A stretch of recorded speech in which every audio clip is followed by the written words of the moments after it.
É o verbo de Deus que fala quem você é. Se o verbo de Deus fala quem eu sou e o que cada criatura no mundo de Deus é, logo nós temos uma ordem na criação de Deus. Deus organiza o mundo a partir dele, a partir da vontade dele. E não existe nada mais triste no evento da queda do que o que a gente chama de deslocamento vocacional. O que é deslocamento vocacional? A palavra vocacionar ou vocação vem da palavra vox, vocação, vem de voz. Por que vocação tem a ver com voz? Porque é Deus chamando. É um chamado, Deus está vocacionando, Deus está convocando pela palavra dele pessoas para determinado propósito. Deus criou o homem com um determinado fim lá no jardim. Deus estabeleceu o homem lá para ele cumprir um mandato ou alguns mandatos que nós já vimos quais são.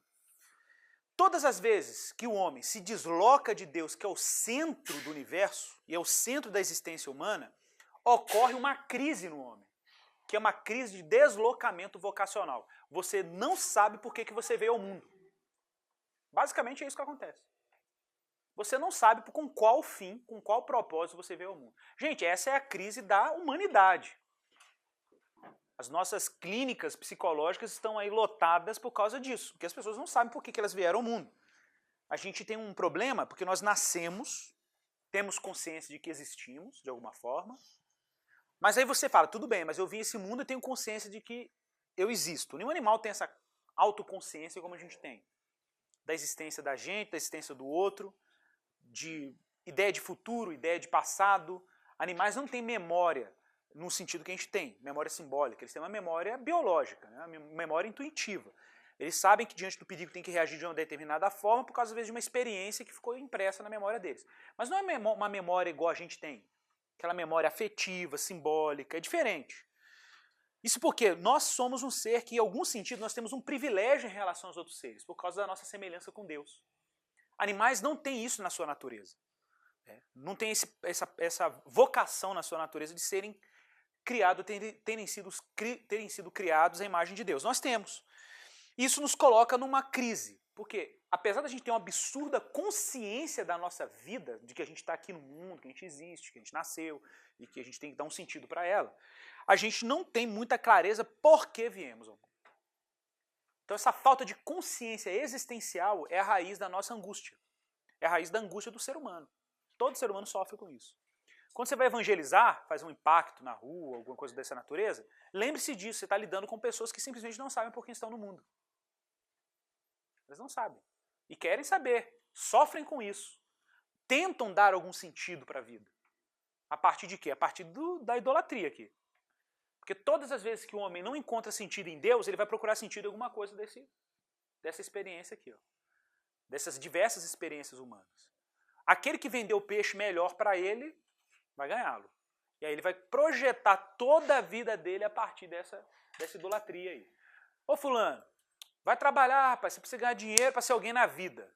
Pera aí, eu tenho que trabalhar para ganhar dinheiro para ser alguém na vida. Então ele não é ninguém agora, você entendeu, né? Então ele não é ninguém. Então ele tem que fazer um projeto existencial pautado no que alguém vendeu para ele, que é o sucesso existencial dele, vai estar nisso aí. Agora, tem gente que vai falar assim, eu cansei desse negócio de vida monetária, capitalista, etc. Tem gente que fala assim, eu cansei, acho que isso não faz sentido. Aí, de repente, o cara vira um vegano doido, vai lá para o Tibete, em busca de uma espiritualidade alternativa, vai virar Hare Krishna. São respostas que a pessoa vai dando, as pessoas vão dando para dar sentido para a existência dela. Né? Então, a gente tem vários fenômenos na nossa cultura em que as pessoas escolhem aquilo como que vai dar o sentido para a vida delas. Mas veja, se justiça é estar na posição correta, lembra desse conceito? Os homens estão deslocados da posição. Então tem uma crise aqui, ó. Uma crise existencial, um deslocamento vocacional. As pessoas não sabem por que estão no mundo e não sabem qual vocação elas têm que cumprir. O que Deus designou para elas? Gente, automaticamente, se você tem uma crise vocacional, você vai ter uma perda de sentido. Perda de sentido. O que significa essa perda de sentido? Sentido nos dois sentidos. Perda de sentido mesmo, você perde a sua capacidade de perceber o mundo. Você perde a sua capacidade de perceber o mundo, de interpretar o mundo. Lembra que o mundo é lógico? Você fica meio irracional, você não consegue ter uma inteligência básica para compreender o mundo que Deus colocou você. Eu sempre digo que idolatria emburrece. Emburrece mesmo. Porque Paulo diz em Romanos 1 que todas as vezes que o homem transforma a criatura em criador, os sentidos dele se embotaram e o entendimento se tornou nulo. O que é isso? Burrice. Claro. Se os sentidos se embotaram e o entendimento ficou nulo, não tem outra explicação para isso não. Retardo mental. É o nome para isso. Então todas as vezes que o homem idolatra, ele emburrece também. Ele não sabe, às vezes ele é um gênio da ciência, mas ele não sabe amar uma mulher. Olha que doido.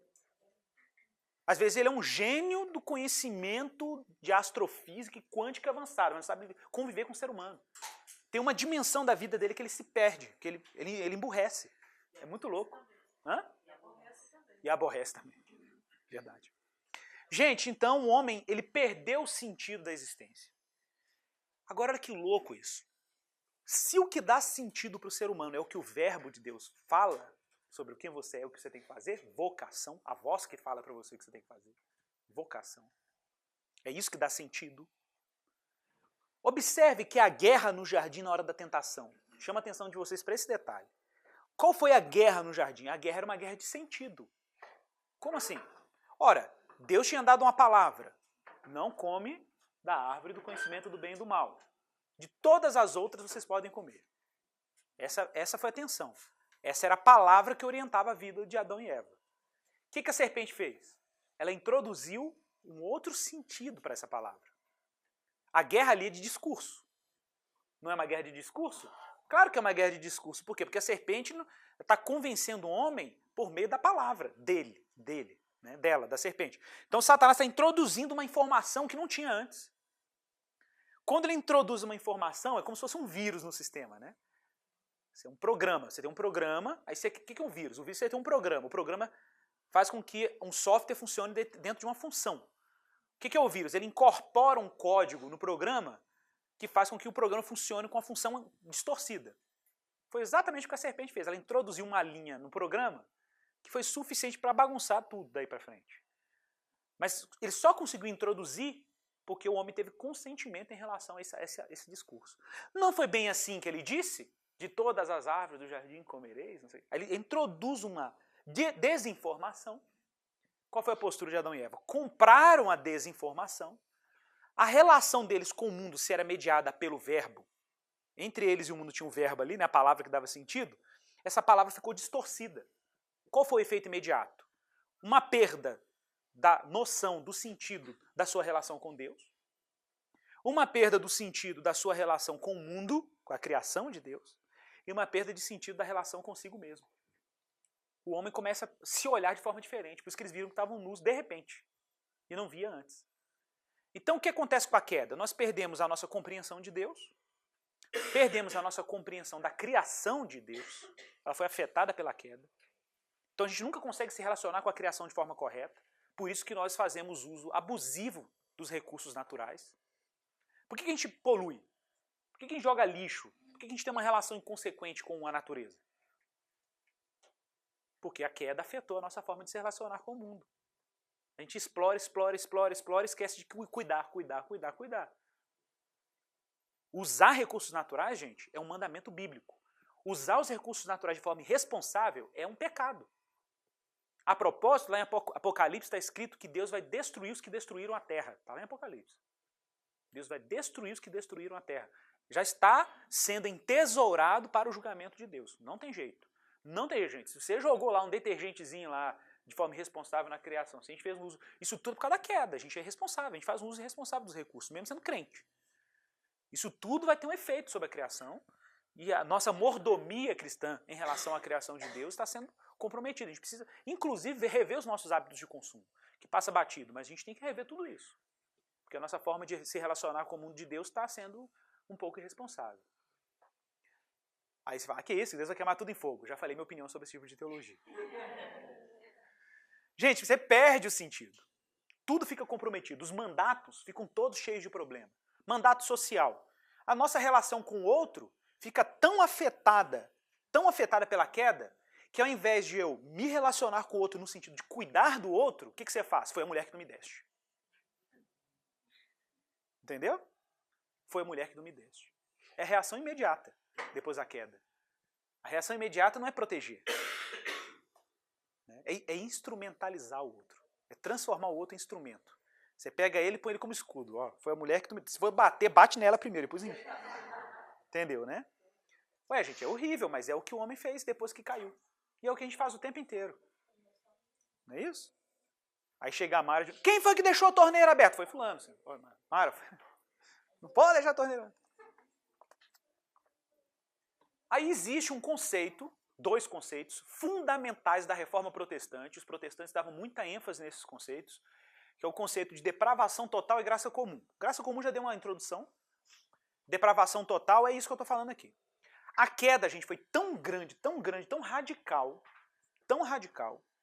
e tão profunda no seu impacto, que o homem se encontra absolutamente incapaz, por si só, de se chegar a Deus. Ele não tem condições, por si só, de se chegar a Deus ou de impressionar a Deus. Não tem mais jeito. Isso chama depravação total. Foi o total comprometimento da dignidade humana em relação a Deus, em se chegar a Deus. É isso que está escrito lá em Paulo, Romanos capítulo 3. Quando ele fala que todos pecaram e destituídos estão da glória de Deus. É todos. Gente, se tem uma coisa que os homens são absolutamente iguais, é em relação à sua depravação. Perante Deus, os homens são iguaizinhos. Todos depravados. É igual eu brinco com o pessoal do movimento LGBT. O que cristãos estão brigando em termos de lei no Brasil é uma garantia de que o homossexual é exatamente igual a gente. Pecador. É por isso que nós estamos brigando na justiça. Não é porque a gente quer que o homossexual seja um pecador especial. É garantir o direito de dizer que o gay é exatamente como eu. Pecador e carece da graça de Deus. Carece da glória de Deus. Só isso. O que a gente não quer é uma lei que proteja o homossexual dessa afirmação. Da única coisa que nos torna exatamente igual a eles. Pecadores. Tá claro, gente? Então, a depravação é total. Foi radical. Se Deus não se voltar para os homens não se voltam para Deus. Não tem jeito, o homem está sepultado. Paulo é claro em Efésios capítulo 2. É claro, né? Ele diz que todos estão mortos, sepultados nos seus delitos e pecados. Sepultado é sepultado. Não tem zumbi no reino de Deus. Ou você está morto ou você está ressuscitado com Jesus. Não tem um meio termo. Entendeu? Não tem zumbi. Tem morto, sepultado. 7 palmos de pecado na cabeça do caboclo. Se Jesus não disser para o Lázaro, ressuscita, ele não ressuscita. Vai continuar sepultado. Então a gente tem que reconhecer que existe uma dimensão em que o pecado é radical. Se eu abrir qualquer precedente teológico a respeito dessa informação que eu estou falando aqui hoje, nós vamos comprometer toda a estrutura da doutrina da salvação. Por que nós vamos comprometer? Porque se eu entendo que o pecado é absurdamente radical nos seus efeitos, somente uma ação absurdamente radical da parte de Deus pode salvar o homem. Está caminhando aí? Ô, gente, vamos pensar. Se um gato caísse da condição de gato, talvez ele virasse um rato. Porque a queda deforma. Então ele talvez ficasse numa condição um pouco menor, um ratinho.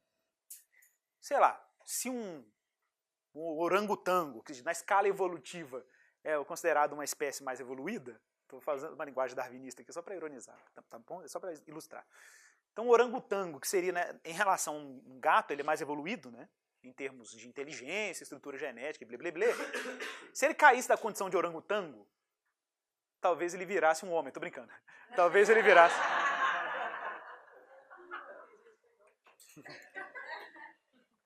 Talvez ele virasse um gato. Talvez ele virasse um gato. Por quê? Porque quanto maior a dignidade, escute isso aqui é muito sutil, quanto maior a dignidade, a posição de dignidade, maior o tombo. E quanto maior o tombo, maior o grau de deformidade. Vou repetir. Quanto maior a dignidade, maior o tombo. A dignidade, maior o tombo. Tá filmando para vocês verem. Quanto maior a dignidade, maior o tombo. E quanto maior o tombo, maior a deformidade. Ô, gente, pensa nisso. Só um alto anjo do escalão divino poderia se tornar um Lúcifer. Quem entendeu? Quanto maior a dignidade, maior o tombo, maior a deformidade. Ele fica inversamente proporcional. Se ele era muito digno, ele vai se tornar muito indigno. Gente, para o homem fazer as perversidades que ele faz hoje, isso significa que a nossa posição era muito exaltada. Porque o tombo foi gigantesco. O tombo foi enorme. A gente caiu de uma altura muito alta para virar a coisa que a gente virou. Então, quando eu olho para um homem na queda, isso me fala duas coisas. Primeiro, que realmente o tombo foi grande. E segundo, cara, eu tinha uma dignidade maravilhosa antes de cair. Você entendeu? Eu tinha uma dignidade maravilhosa. Gente, a gente não consegue imaginar o que era um homem, imagem de Deus pleno, sem pecado. A gente não consegue imaginar isso. A dignidade desse homem, a glória de Deus que emanava da vida dele, a forma sábia com que esse homem lidava com todos os recursos, a forma inteligente, imagina a inteligência desse homem. A gente fica maravilhoso com um cara que faz um celular, a gente imagina a inteligência desse homem, a sabedoria, a forma como ele se relacionava com Deus, a forma como ele se colocava na criação do Senhor, toda essa estrutura da criação ordeira, organizada de acordo com a vontade dele, e ele lá dentro interagindo com tudo isso. Né? Então lembra disso. Agora, pergunta, como que eu meço o tamanho de um resgate? Pelo tamanho da corda que eu usei para resgatar. Se um cara caiu dentro de um poço de 100 metros, se eu usei 100 metros de corda, foi o tamanho do meu resgate. Se ele caiu num poço de 500 metros, o resgate foi mais complicado. Tive que usar 500 metros de corda para resgatar ele. Então vamos medir a queda pelo tamanho da corda que Deus usou para nos resgatar. Se nós tivéssemos caído um pouquinho, talvez Deus mandasse um profeta para nos resgatar. Ia resolver o nosso problema. Se a gente caísse um pouquinho mais, talvez aí Deus tivesse que mandar um arcanjo, ou um anjo. Um pouquinho mais, aí mandava um querubim, sei lá. Aí tem as hierarquias celestiais. Né? Gente, mas se para Deus nos resgatar, ele teve que mandar o Filho unigênito dele. Que lá no batismo ele vai dizer, pessoal, esse é o meu filho amado em quem eu tenho prazer. Não é qualquer um que eu estou mandando. Se para Deus resgatar o ser humano, ele teve que mandar o verbo dele em carne, o tamanho da nossa corda é quase incomensurável. E o tamanho do nosso resgate é gigantesco. E o buraco que nós estávamos metidos era intransponível. Se só Deus poderia nos resgatar da condição que estávamos, o que nós fizemos contra Deus foi muito grave. Agora, por outro lado, se esse Deus se volta nesse nível para resgatar essa criatura rebelde, isso só significa uma coisa, que esse Deus é absurdamente misericordioso. Puro amor. Deus amou o mundo de tal maneira. Olha a intensidade da frase. De tal maneira, dizendo assim, gente, Deus te amou de uma forma tão absurda que ele deu o Filho único que ele tinha para que todo aquele que nele crê não pereça, mas tenha vida eterna. O resgate foi gigantesco. Mas por que foi gigantesco? Porque a queda foi gigantesca. Alguém quer fazer pergunta? Comentários? Levantou a mão. Quer aceitar Jesus? Depois a gente olha. Gente, pecado e exílio, para fechar a ideia de queda. São todas expressões que traduzem a queda. Existe uma linguagem na Bíblia, a Bíblia tem muitas linguagens para falar sobre a queda. Linguagens diversificadas, você tem que pegar uma delas e ir até descosturando ela até o final. Então aí você vai entender uma dimensão, um aspecto da queda. Um aspecto dele foi isso que eu falei agora. Você mede a queda pelo resgate. Você mede a queda pelo resgate. Se o resgate foi gigantesco, o buraco era muito grande. Pronto, simples. Isso é a queda. Agora, tem uma outra linguagem que a Bíblia usa, que é a linguagem do exílio. A linguagem do exílio. O que é a linguagem do exílio? Se você for na Capela Sistina, lá na Basílica de São Pedro, no Vaticano, Michelangelo fez uma obra de arte maravilhosa na cúpula da Capela Sistina, que ele narra vários episódios bíblicos. E ele fez a pintura da expulsão de Adão e Eva do jardim, né, em que Adão e Eva aparecem saindo do jardim com as mãos assim, tipo meio que fugindo da ira de Deus, e querubins com espadas inflamadas apontando a espada enquanto eles fugiam envergonhados. Isso é uma cena clássica que Michelangelo desenhou. Ô, gente, aquela cena é uma cena de exílio. É uma cena de exílio. É a cena do filho sendo expulso de casa. É a cena do nordestino brasileiro indo para a região sudeste no êxodo rural. É a cena dos negros africanos saindo da África, sendo levados escravizados para as Américas. É a cena que Bob Marley narra na música dele, Redemption Song. Fomos levados por piratas, mataram os nossos profetas, e só nos restou cantar canções de redenção, Redemption Song. Que interessante. Que interessante. Nos levaram em navios piratas. E aí a música inteira é o lamento. É um lamento, é um cântico do exilado. Que, a propósito, a Bíblia é cheia delas. Lembra do Salmo do Exilado? Quando estávamos na Babilônia, pendurávamos as nossas harpas nos salgueiros e pediam para que nós cantássemos as canções de Sião. E eles diziam, como podemos cantar as canções de Sião em terra estranha, em terra alheia? Né? É o lamento do exilado. É o lamento de quem perdeu a terra, de quem perdeu o lar, de quem perdeu a casa. E eu me lembro do C.S. Lewis de novo. O C.S. Lewis ele dizia uma coisa fantástica. Ele falava assim, que às vezes ele andando pela Escócia de carro, pela Inglaterra, ele olhava para as colinas, ele tinha uma sensação que a casa dele estava logo ali depois das colinas. Uma sensação que se eu passar aquele morro eu vou chegar no meu lar. É uma sensação que todo ser humano tem. Todo ser humano tem saudade de casa. Mas não é saudade da sua terra natal. Saudade de casa é saudade de um lugar original que nós perdemos. Saudade de casa é a saudade de um paraíso que Deus nos deu e que nós fomos rebeldes contra ele e perdemos esse lugar. Gente, nós perdemos o reino de Deus. Se você vê os incontáveis filmes que nós temos, incontáveis promessas que nós temos de paraíso no mercado.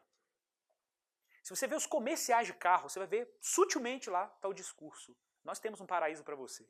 Nós temos um paraíso. Gente, comercial de carro é impressionante. A maioria dos comerciais de carro, o cara entra no carro e a visão de mundo dele muda. A cosmovisão dele muda depois que ele entra no carro. Vocês já viram isso? Hã? Também muda. Sempre muda. E aí o camarada entra no carro, o trânsito acaba. Já vi comercial que o trânsito acaba, que os carros ficam todos iguais. Já viu esse também, que os carros ficam todos iguais? Tempo no horizonte, uma cidade bacana te esperando, fica poderoso. A mulherada aparece, claro. A mulherada aparece, tem que aparecer, né, gente? Você não tem? Por que você acha que o pessoal quer um Camaro amarelo? Então assim, o carro virou então quase um teletransporte para o paraíso, né? Você entra no carro, você vai para o paraíso. Gente, os homens estão em exílio. E o mercado já entendeu isso, os crentes estão dormindo no ponto. O mercado já entendeu, está explorando isso comercialmente.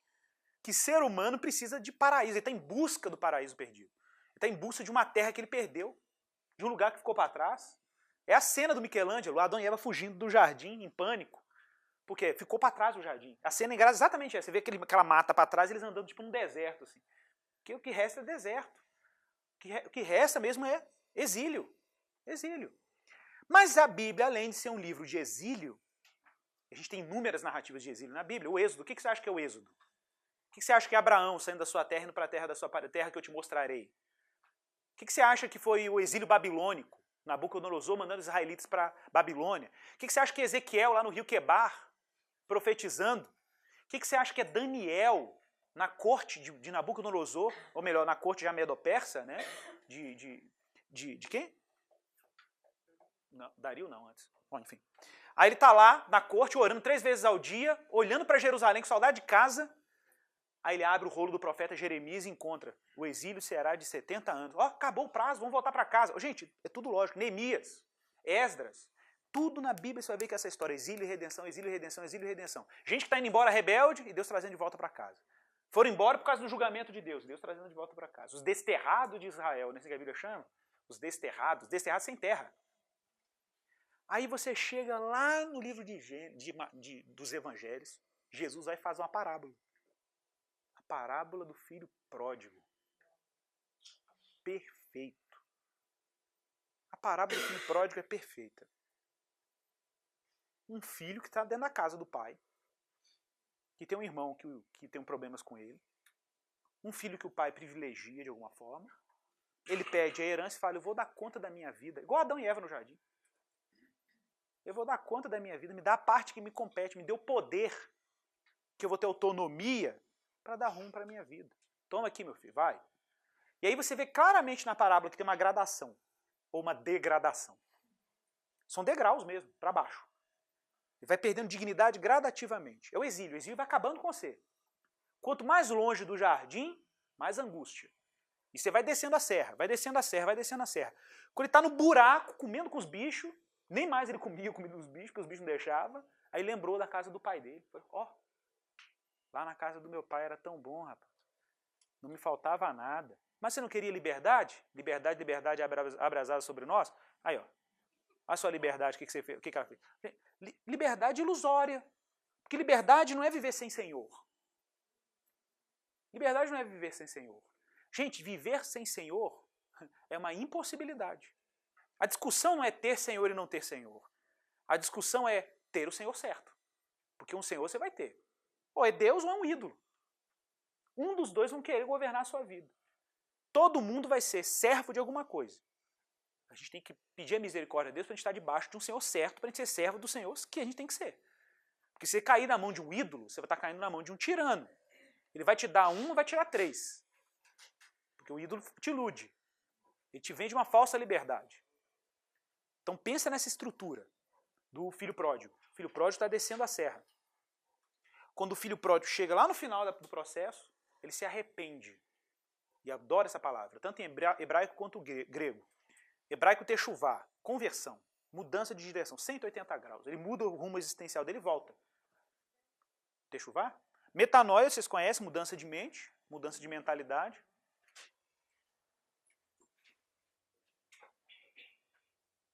Techuvá, a gente fala techuvá. É um retorno. É uma conversão.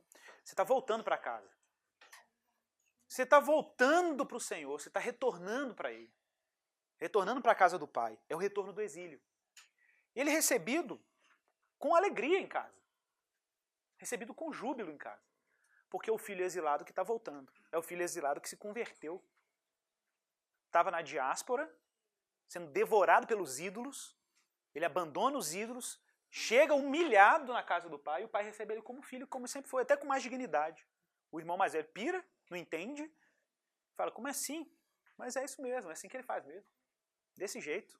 O resgate dele foi muito grande. O plano de resgate dele foi muito eficiente. Então lembre-se disso. Poderia falar mais sobre esse assunto, mas para segurar um pouco o tempo, deixa eu ver como está meu horário aqui. Vamos falar da redenção. Bom, tem muitos assuntos que eu já toquei, tá, gente? Eu tenho esse costume de falar, adiantar alguns assuntos, para quando eu chegar no assunto, vocês já estão meio pré-evangelizados. Gente, Gênesis 3,15 é um texto claríssimo da Bíblia, que fala que a semente da mulher teria o seu calcanhar ferido. Não é isso? Mas seria a semente da mulher que esmagaria a semente da serpente. Esse texto, gente, é conhecido como proto-evangelho, ou proto-evangelion. O primeiro evangelho, a primeira promessa evangélica da Bíblia. Tá?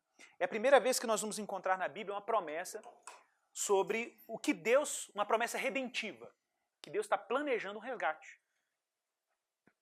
Por quê? Porque a semente da mulher tem que esmagar a cabeça da serpente.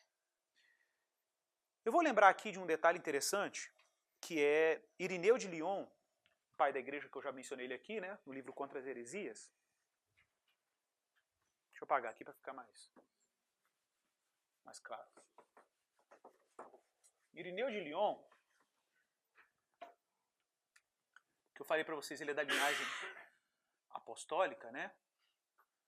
Irineu, ele dizia o seguinte, ele combatia um pessoal gnóstico que tinha dificuldade de assumir a encarnação. Por quê? Porque na visão grega, a carne, a matéria, é uma coisa negativa. Não é a visão grega como um todo. Algumas tendências no mundo grego tinha o costume de ir para essa direção. A carne, o corpo, matéria, é uma coisa ruim. O espírito é bom, a carne e a matéria são coisas ruins. E é engraçado que tem muitos cristãos que pensam assim hoje, né? E isso não é cristão, isso é pagão, isso é gnóstico. Isso é gnóstico. E os gnósticos acreditavam nisso. Só que eles queriam fazer isso, interpretar Jesus a partir dessa percepção. Jesus não podia vir em carne, o corpo dele era uma ilusão. Por quê? Porque eles não podiam admitir o Jesus em carne. Ô, gente, por isso que o credo apostólico, não sei quem já leu ou conhece o credo apostólico, tão importante para a nossa fé cristã, é um documento que a igreja antiga escreveu e legou para gerações, né, graças a Deus.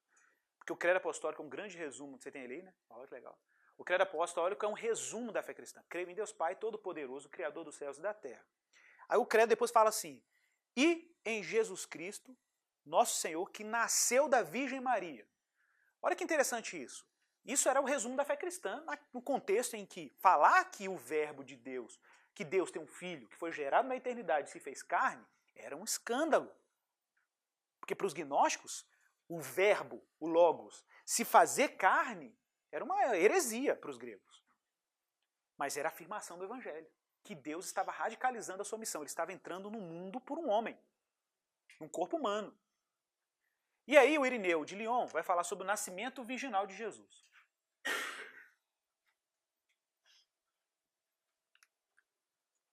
E por que para ele o nascimento virginal era tão importante? A gente acha que nasceu da Virgem Maria é uma afirmação tão fútil, né? Tão superficial. Tão... Não, gente, é tudo. O nascimento virginal de Jesus é tudo. Por que é tudo? Irineu faz a seguinte pergunta. Tá bom, entendi que Deus está numa missão para resgatar o homem. Então por que Deus, nessa missão para resgatar o homem, não fez Jesus, olha que interessante, do pó da terra, igual Adão? Porque ele podia ter feito assim, pegado o pó da terra, já que o problema foi o primeiro Adão ter caído, vamos construir de novo o homem, do nada, e fazer um novo projeto a partir desse segundo Adão. A propósito, essa expressão segundo Adão está em Paulo, Romanos 5. Aí ele fala assim, por que ele não fez o segundo Adão a partir do pó da terra? Pegar o barrinho, mesma coisa, soprar, pronto, nasceu um homem. Podia ter feito isso. Aí o Irineu vai dizer, ele não fez. E por que ele não o fez? Porque o propósito de Deus não é salvar outra humanidade. É salvar essa humanidade caída. Então, ao invés dele soprar sobre o pó da terra, ele vai colocar pelo mesmo sopro, que, claro, é o Espírito, o homem que ele queria, numa mulher que é membro da humanidade que ele está salvando. Não podia ser do pó da terra, porque o pó da terra seria uma outra criação. Deus não está salvando uma criação que não existe. Deus está salvando uma criação que ele já fez. Então, por isso que o nascimento tem que ser concebido dentro de uma mulher que é membro, vou usar a expressão do C.S. Lewis, uma filha de Eva. Tem que ser uma filha de Eva. E por que tem que ser uma filha de Eva? Porque a promessa de Gênesis 3,15 diz o quê? Que a semente da mulher esmagaria a cabeça da serpente. E aí Irineu de Lyon, genialmente, ele vai dizer o seguinte, olha que legal isso, gente. Tudo bem, mas por que teve que ser milagrosa concepção? Porque ao mesmo tempo que Jesus tinha que ser absolutamente humano, no nosso sentido mais corriqueiro, ele tinha que ser 100% homem. E quando falo 100% homem, significa que ele tinha que ter tudo que um ser humano tem, menos o pecado, porque o pecado é não humano. Interessante isso, né? Tem gente que fala assim, errar é humano. Não, errar não era humano, não é humano. Errar é desumano. Errar é anti-humano. O erro foi introduzido na história da humanidade artificialmente. Lembra do vírus? Artificialmente. Não, o homem não foi programado para errar. Parece um nome de filme, né? O homem não foi programado para errar. Só que nós erramos por causa da queda. Errar no sentido de pecar. O pecado é um corpo estranho, gente. O pecado é um parasita. O pecado é um parasita. O pecado não é naturalmente humano. Ele foi introduzido na natureza humana, mas não é naturalmente humano. Naturalmente humano é adorar a Deus, é servi-lo, é obedecê-lo. Agora, o que não é naturalmente humano? Desobedecer, pecar. Parece natural porque todo mundo faz, mas isso é uma doença contagiosa. É a mesma coisa que falar, é natural para todo mundo ficar gripado. Não é natural ficar gripado. Se fosse natural, a gente nasceria com a gripe. Deus criaria o homem já com a gripe, já com catarro escorrendo no nariz. Mas não foi assim que ele fez o homem. Não foi assim que ele criou o homem. Ele criou o homem perfeito e sem gripe. Só que a gripe foi introduzida na criação por causa do pecado. O pecado distorceu toda a estrutura da criação. Né? A queda foi complicada. Lembra disso. E aí Irineu ia dizer assim, olha, então a gente precisa ter, Jesus tem que ser 100% homem, e esse tipo de homem que ele está salvando. Observe. Ao mesmo tempo, Jesus não podia herdar o pecado original. Obviamente. Porque se ele herdasse o pecado original na natureza dele, né? Não ia dar certo. Por que não ia dar certo? Vou explicar por que não ia dar certo. Jesus tinha que ter todas as condições do primeiro Adão. Quais eram as condições do primeiro Adão? O primeiro Adão tinha pecado original? Claro que não. Ele era o primeiro Adão. Primeiro homem. Ele não tinha pecado original. Ele introduziu o pecado original. Então ele não tinha o efeito da queda sobre ele quando ele pecou. Então o que Deus faz? Coloca Jesus nas mesmas, olha que louco, nas mesmas condições do primeiro Adão, só que gerado no corpo de uma filha do primeiro Adão, sem o pecado original. Jesus é concebido milagrosamente por isso.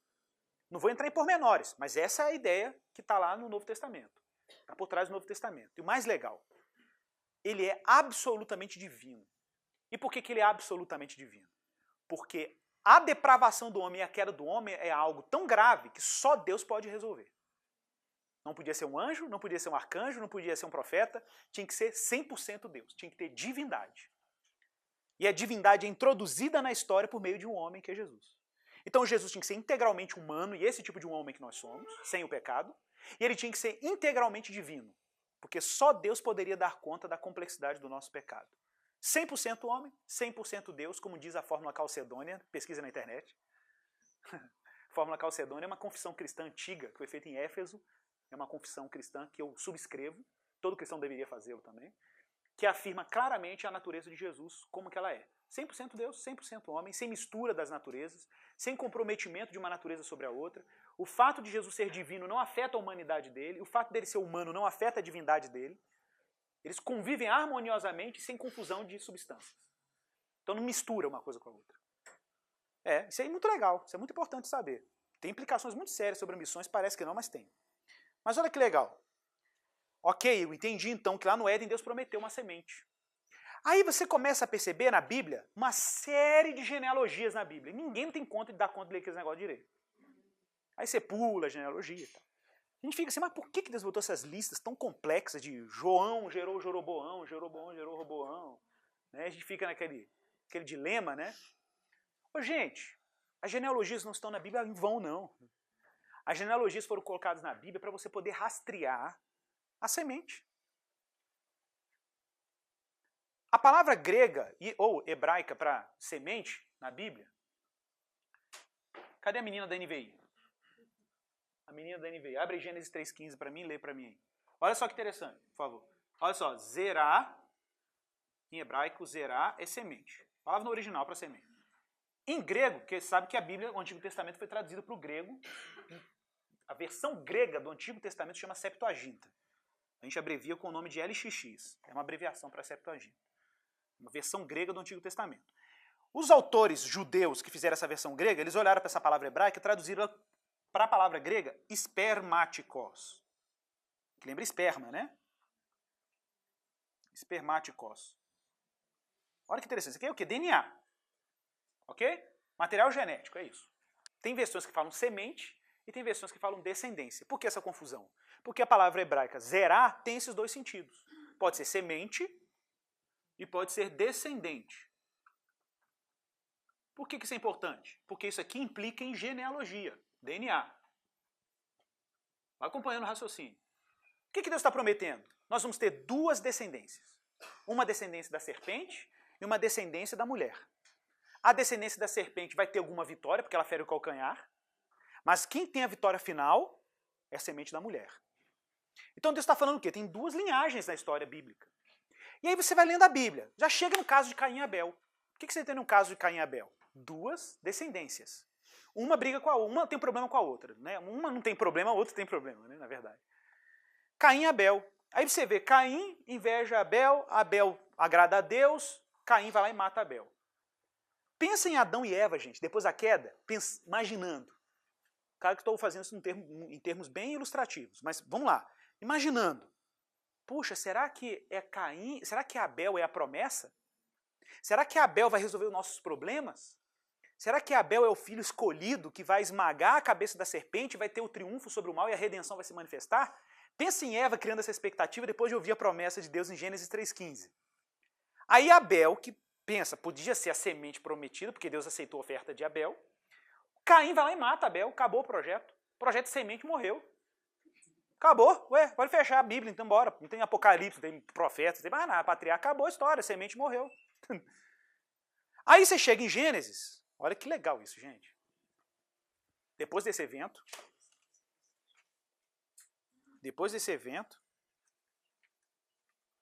Gênesis capítulo 4, ou final do 3, deixa eu ver aqui. Capítulo 4.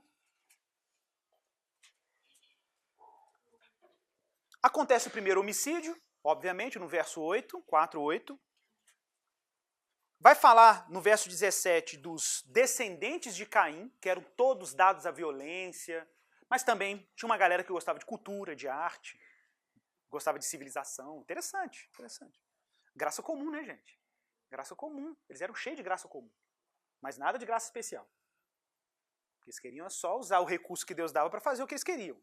É o que o ser humano faz hoje. Eles têm a graça de Deus para criar tecnologia, fazer um carro bacana, mas a coisa não volta para Deus. Volta para os interesses humanos. Porque o pessoal faz mau uso da graça comum. Aí lá no verso 25, veja que interessante, Deus está resgatando o projeto de semente. Deus está retomando o projeto de semente. Parece que ele fracassou. Aí Deus vai providenciar uma correção no projeto. Olha que legal. 4:25 de Gênesis. Tornou Adão a coabitar com a sua mulher.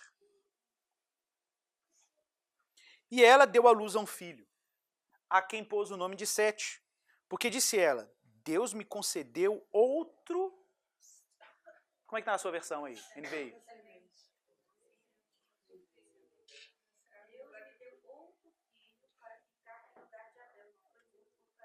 Outro filho em lugar de Abel. Qual a sua versão? Descendente. Algum que tem outra semente? Olha que legal. Deus me concedeu outra semente em lugar de Abel. Que louco. A semente tinha morrido e Deus providenciou outra semente. Por que Deus providenciou? Lembra do espermáticos.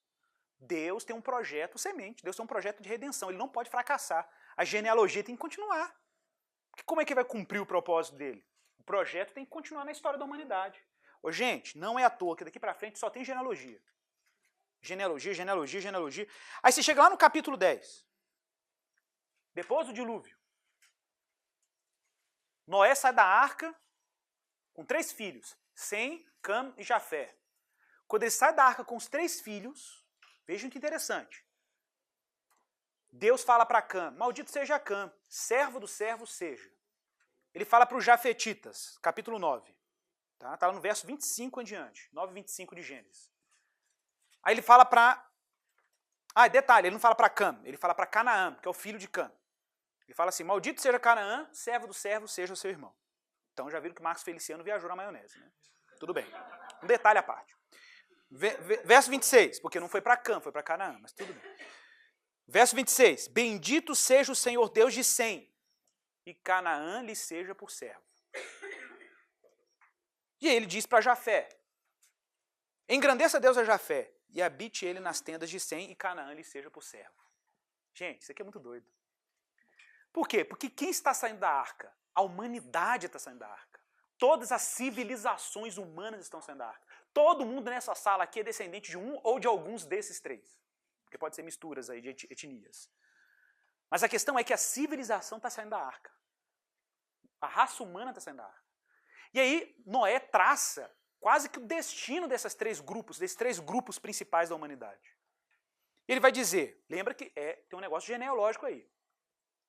Ele diz para Sem, para Canaã, maldito seja, servo dos seus irmãos, seja Canaã. Para Sem, bendito seja o Senhor Deus de Sem. E para Jafé, engrandeça. Só para vocês terem uma ideia geográfica disso, Canaã, observe que a bênção foi para Canaã. Canaã era o nome da civilização da Palestina ali, da antiga Palestina, que Deus mandou os israelitas irem lá e massacrar todo mundo e ocupar a terra. Era um povo perverso, praticava pedofilia, sacrifício a Moloque, era uma coisa complicadíssima. Muita idolatria. E Deus manda Israel e fala assim, ocupa a terra mesmo, tira os inimigos e ocupa a terra. Que hoje Deus ainda fala, porque eu estou julgando eles mesmo. Israel é ser agente do julgamento e ocupar a terra. Essa foi a ideia. Esse povo que era o povo que Deus falou que era maldito. E falou, se sobreviver alguém, eles vão ser servos, vão trabalhar para vocês. Né, se sobrar. E, gente, é interessante porque Deus trata nesses termos. Mas depois você vai ver cananitas casando com israelitas. É uma coisa muito interessante. Aí Deus proíbe, mas de repente ele abre uma exceção. É uma coisa muito misteriosa. Muito legal isso. Bendito seja o Senhor Deus de Sem. Olha, quem são os Sem? Semitas. São os semitas. Quem são os semitas? Os semitas foram responsáveis pela civilização israelita. Foi de Sem que saiu Terá. E foi de Terá que saiu quem? Abraão. Os patriarcas. E você tem Jafé. Jafé, gente, é toda a civilização antiga europeia. A Europa, basicamente a civilização europeia, nasceu dos jafetitas. Se você pegar os filhos de Jafé na genealogia, vai ter Askenaz. Askenaz é o nome antigo para a Alemanha, por exemplo. Né? E você vai perceber que tem um mapeamento, você consegue mapear antropologicamente pela Bíblia essas civilizações. Por que isso é interessante? Porque o lugar que o cristianismo mais cresceu, vocês vão ver isso lá para frente, lembrando que o cristianismo emerge de um filho de Sem, que é Jesus, um descendente de Sem, que é Jesus. Onde o cristianismo mais cresce é no território dos jafetitas. É na Grécia, na Ásia Menor, na Europa, na Turquia. E olha o que Deus vai falar aqui sobre Jafé. Habite ele nas tendas de Sem. Irineu de Lyon interpreta isso no livro dele, que Jafé habitando nas tendas de Sem, ele entende isso como se europeus fossem se refugiar dentro da tenda semita, dentro da tenda da promessa. Eles iam se refugiar. Por que eu estou chamando a atenção de vocês para isso? Porque se você for para o capítulo 10, nós vamos ter mais genealogia, e no capítulo 11 a Torre de Babel. Olha que doido. O que é a Torre de Babel? A Torre de Babel, que a propósito não é uma torre, o texto vai falar que é uma cidade que tinha uma torre no meio, cujo topo chegava aos céus. Então era uma cidade. Era um projeto de civilização. Era uma tentativa de fazer um reino em que Deus estava ausente. Deus estava completamente ausente. E nesse projeto de civilização em que Deus estava ausente, esse projeto de um reino que não é de Deus, é um reino da serpente, e tem uma genealogia que chega até aqui. Porque lembra, a genealogia da semente boa, mas também tem uma semente paralela aqui que está concorrendo. São duas genealogias. Canaã foi amaldiçoado por causa do pecado de Cã. Então tem uma introdução do mal aí. O efeito da queda continua na história da humanidade, mesmo depois do dilúvio. Mas tem uma semente da redenção que Deus falou. Bendito seja o Deus de Sem. E aí no capítulo 10 você tem um contraste. No capítulo 10 você tem um contraste, o capítulo 11 com o capítulo 12. Tem dois quadros aqui. No capítulo 11 tem uma torre. No capítulo 12 tem um altar. No capítulo 11 você tem Nimrod, que se rebela contra Deus. Nimrod quer dizer vamos nos rebelar, em hebraico. Tradução literal do nome dele. No capítulo 12 você tem um homem chamado Abraão. No capítulo 11 você tem um homem falando assim, vamos fazer uma torre cujo topo chegue aos céus e tornemos célebre o nosso próprio nome. Vocês estão achando que a síndrome de celebridade é uma coisa recente? Já existia na época de Nimrod. Big Brother, né? Então, vamos tornar célebre o nosso nome. Esse ufanismo humano de querer se exaltar. Isso está no capítulo 11. E no capítulo 12? Abraão fala isso? Deus fala, te engrandecerei o nome. Deus que fala para Abraão, te engrandecerei o nome. Lá no outro é, tornemos o nosso nome célebre. Gente, essa expressão nome, na mentalidade do Antigo Testamento, nome é igual história. É história, é memória. A memória. Engrandecer o nome é engrandecer a história. Então um queria construir a sua história a partir da sua própria força. O outro, Deus providencia a história dele. Deus fala, eu vou escrever a sua história. O outro fala, eu dou conta de escrever sozinho. Vocês estão vendo que tem um contraste? Capítulo 11 e capítulo 12. Deus julga o projeto de Nimrod, dispersa os envolvidos no projeto pelo mundo, confundindo as línguas. Mas no capítulo 2, Deus retoma o projeto da semente com um filho de Sem. Olha que louco. Um filho de Sem, que era Abraão. E ele continua a história. Abraão, Isaac, Jacó. E vai a história da humanidade. Para fechar esse raciocínio, Gênesis capítulo 22.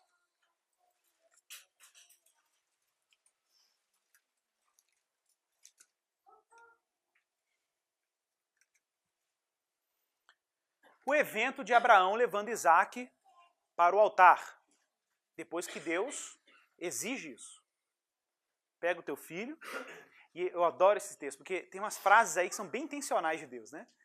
Pega o teu filho, ele ainda fala assim, o teu único filho, aquele que tu amas. Deus só faltou botar assim, né? O CPF, a identidade, o RG. Para não ter confusão. Pega o teu filho, o teu único filho, aquele quem tu amas. E leva ele para um altar. Vai para ele para um monte chamado Moriá. Vai Abraão com Isaac. Gente, quando está aquele evento todo, que todo mundo conhece a história, Isaac está no altar, aquela coisa toda, Abraão levanta o cutelo, e ele, no verso 11, mas do céu lhe bradou o anjo dizendo, Abraão, Abraão, e ele respondeu, eis-me aqui, deu um alívio naquele momento. Então lhe disse, não estendas a mão sobre o rapaz, e nada lhe faças, pois agora sei que temes a Deus, porquanto não me negaste o teu filho. Aí ele repete, o teu único filho. De novo, essa frase não se repete em vão.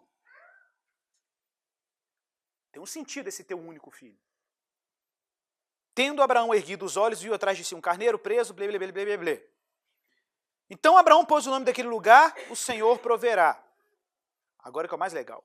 Então do céu bradou pela segunda vez o anjo do Senhor a Abraão e disse, preste atenção, porque agora vocês vão ver a promessa de Deus a Abraão, e essa promessa, de acordo com Paulo, é o coração do Evangelho. Paulo vai falar isso lá em Gálatas. Jurei por mim mesmo, diz o Senhor. Deus fez um juramento. Porquanto fizeste isso, não me negaste quem? Observe como é que essa palavra se repete várias vezes no evento aqui do Moriá. Te abençoarei, te multiplicarei, e multiplicarei o quê? A tua semente. A tua semente. Então Deus retoma o projeto da semente agora no descendente de Abraão. Tá vendo? Deus está dando sempre pistas que esse projeto está lá com ele. Ele está tendo controle da história. Então abençoarei a tua semente. Algumas versões colocam a tua descendência. Ou teu descendente. Que é até melhor, mais versões melhores assim. Como as estrelas do céu, como a areia do mar. A tua descendência possuirá as cidades dos teus inimigos. E mais legal, verso 18. Nelas serão benditas. Nela quem? A semente. Serão benditas todas as nações da terra, porquanto obedecestes a minha voz. Então voltou Abraão aos seus servos e juntos foram para Bexeva. Gente, o que é louco nesse texto? Deus está prometendo ter uma semente em Abraão que eu vou abençoar. Aí muita gente fica assim, tá vendo, Igor? Deus abençoou os judeus, blé, blé, blé. Os israelitas são abençoados, todos, por causa de Abraão. Não é essa a ideia. E Paulo vai falar que não é. Não sou eu que estou falando, não. Tem que só achar o texto agora que eu não lembro mais da referência. Deixa eu ver aqui. Achei. Aí você vai me perguntar, Igor, quem é o descendente? Quem é a semente de Abraão? Não é um povo, necessariamente, no sentido direto. Deus está dizendo para Abraão, o tempo inteiro, porque não me negaste o teu único filho, porque não me negaste o teu único filho, porque não me negaste o teu único filho, quem tu amas, deveras te abençoarei e abençoarei tua semente, e nela, ou teu descendente, serão abençoadas todas as famílias da terra. Lembra do texto de Gênesis 3,15? A semente da mulher que esmaga a cabeça da serpente. Não é um povo que vai esmagar a cabeça da serpente. É um descendente. Por que tem genealogia? Porque Deus está preservando essa semente até o momento dela se revelar. Até o momento dela emergir na história.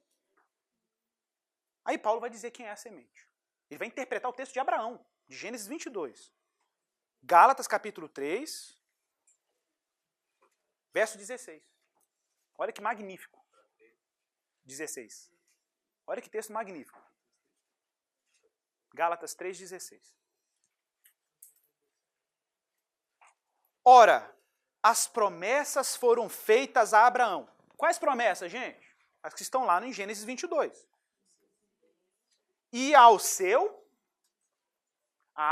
então Deus fez as promessas a Abraão e ao seu descendente. Paulo está falando. Não diz, 2 pontos. O que Paulo vai falar agora? Paulo vai provocar o leitor. Ele vai dizer assim, prestem atenção, é isso que ele vai dizer aqui. Que Deus não falou descendentes, no plural. Ele falou no singular. E realmente, no texto de Gênesis 22, está no singular. Não diz, 2 pontos, e aos descendentes, como se falando de muitos. Porém, como de um só. 2 pontos, e ao teu descendente, vírgula, que é Cristo. Gente, isso é muito louco. Agora, quem Cristo é? O Filho único de Deus. O unigênito. É como se Deus estivesse dizendo para Abraão assim, Abraão, pega o teu filho único, pega o teu filho único, pega o teu filho único, que um dia eu vou pegar o meu. É isso que Deus está dizendo. Um dia eu vou pegar o meu e vou colocar no altar. Só que ele vai morrer de verdade. Só que Deus já estava dando sinais do evangelho em Abraão. Que loucura! Deus estava introduzindo na história aquilo que foi anunciado no batismo de Jesus, que ele tinha um filho. Porque isso não era claro antes. Antes da encarnação não era claro que Deus tinha um filho. A introdução de que Deus tem um filho, eu vou ouvir os dois, a introdução que Deus tinha um filho é uma revelação que acontece com a encarnação do verbo. Quando Jesus está lá no batismo e ele fala, eis o meu filho amado. Quase a expressão que ele usou para Abraão lá com Isaac. Em quem eu tenho prazer. Então Deus está o quê? Mostrando em Abraão. Abraão, pega o teu filho que tu amas. Põe no altar. Ele pôs no altar. Ah, que legal. Então o homem vai entender quando eu pôr o meu. E aí ele fala, tá bom. Então é por causa disso, na tua semente vai acontecer. Um descendente teu vai fazer um negócio diferente, nele vão ser abençoadas todas as famílias da terra. Aí Deus vai lá, pega Jesus, introduz Jesus e Paulo vai falar, tá vendo? Está no singular. Por quê? Porque já estava previsto que Deus colocaria o filho único dele, que ele amava, no mundo, para redimir a humanidade e abençoar todas as famílias da terra a partir dele.